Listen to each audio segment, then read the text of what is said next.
A man named Clayton Christensen says in his book, The Innovator's Dilemma, that we create innovations to satisfy our customers' jobs to be done. And if those innovations don't satisfy, then they fire our innovations.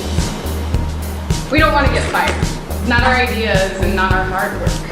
So tonight, Dr. Dave Cornelius is here to take us through an interactive workshop that will help us explore what informs our innovative decisions and also what you can do in your specific role in your organization to be a part and to help create innovation. Dr. Dave has been in this industry for over 20 years. He is the founder of 5saturdays.org, which is an agile education outreach program for high school students to experience technology through workshops such as this.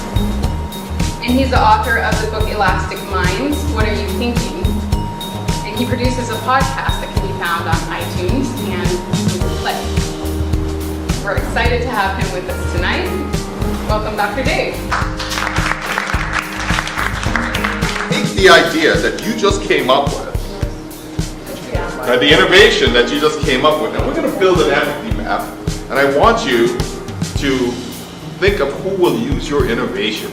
And you want to have some empathy toward that person, because think about it. Everything that we build is consumed by a human being. She's engaged, she's put together, she's superior, and she's always positive.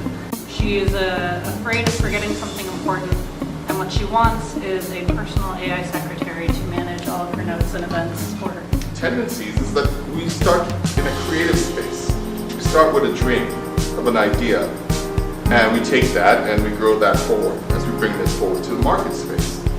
The concept of six thinking lens is, in order for us to really innovate effectively, I believe that these six thinking lens, how we see things and how we experience things, is what we need. And it's all centered on the jobs to be done, right? And one of the things that we want to do always is to have a value-driven outcome.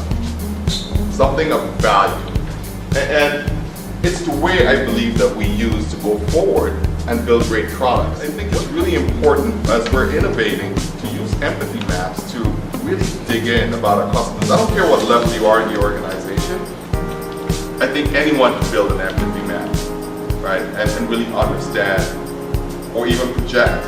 Because once you're done with that, you can go back to someone else in the company, like your VP or someone on the C level, and ask, does this really represent our customers? And maybe you may ask them to go get out of the building and go ask one of the customers, does this really represent you? Because basically we have a limited view of what our customers are, and this just gives us a way to get there.